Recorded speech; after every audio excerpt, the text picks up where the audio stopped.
पुरानी कहावत जो कही जाती है ना, उस कहीं ना कहीं बिल्कुल सच होती है और तभी बनाई गई है। जैसे कि ये कहावत कही गई है ना कि औरतें ही औरतों की दुश्मन होती हैं। ये बात ना 100% सच है। चाहे आप घर में देखो चाहे बाहर देखो। आज मैं एक इंसिडेंट शेयर करना चाहती हूँ आप लोगों के साथ, जो कि पिछले एक हफ्ते में मेरे साथ 2 बार हुआ है और हर बार मुझे महसूस हुआ है कि ये कहावत बिल्कुल सच है। हेलो दोस्तों, मेरा नाम आसना मिश्रा है। मैं मुंबई में रहती हूँ और मैं प्राइवेट जॉब करती हूँ, जिसके लिए मुंबई की जान लोकल से सफ़र करना पड़ता है। और लोकल से सफ़र करने के लिए बहुत बड़ा कलेजा चाहिए होता है। तो वाकया ये है कि दोस्तों, मैं मलाड से ट्रेन पकड़ती हूँ, मुझे सांता क्रूज जाना रहता है और सांता क्रूज से ट्रेन पकड़ के मलाड आना रहता है। तो कोई इंसिडेंट कभी कभी ऐसा होता है कि मेरे सामने बोरीवली की ट्रेन ना आके विरार की ट्रेन आ जाती है। तो ट्रेन खाली रहती है, तो मैं ये नहीं सोचती हूँ नहीं ये विरार जाएगी तो इसमें ना चढ़ूँ, क्योंकि हर स्टॉप पे रुकती है वो ट्रेन।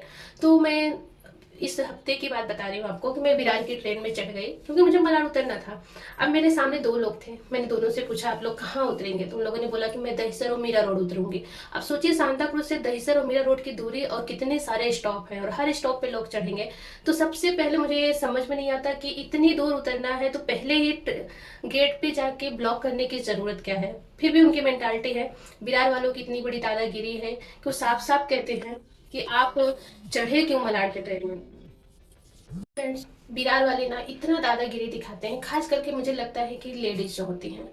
अब बताइए, अगर मैंने उनसे सामने से बोला कि मुझे मलाड उतरना है, तो उनको मुझे स्पेस देने की बजाय उनसे झगड़ने लगती हैं। ये कहने लगती हैं कि आप चढ़ी क्यों विरार के ट्रेन में, आप बोरीवली क्यों नहीं पकड़ी, जबकि पूरे ट्रेन में कहीं नहीं लिखा है कि विरार की ट्रेन में मलाड और कांदीवली वाले नहीं चढ़ सकते हैं।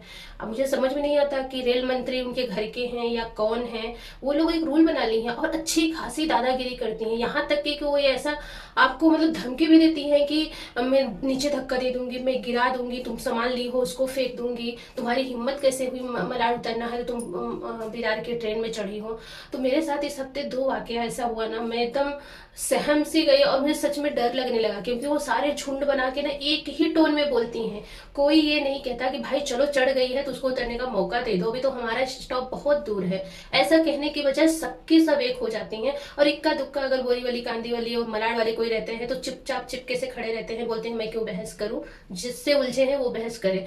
और मुझे अभी 2-4 केस ऐसे मुंबई में हुए हैं जिसकी वजह से तो डर भी लगने लगा है कि बहुत ज्यादा बहस नहीं कर सकते हम लोग। खासकर कभी भाषा का विवाद बहुत ज्यादा चल रहा है कि मुंबई में हो तो मराठी आनी ही चाहिए। मुझसे तो उस दिन बहस में उस लड़की ने, लेडीज ने बोला भी कि मराठी नहीं आती तो निकल जाओ मुंबई से। इस तरीके से धमकी देती हैं ये मलाड वालों को। विरार के जो पैसेंजर हैं, और लेडीज डिब्बे की बात कर रही हूँ, मैंने कई बार, मैं जेंट्स डिब्बे में भी चढ़ती हूँ, लेकिन कभी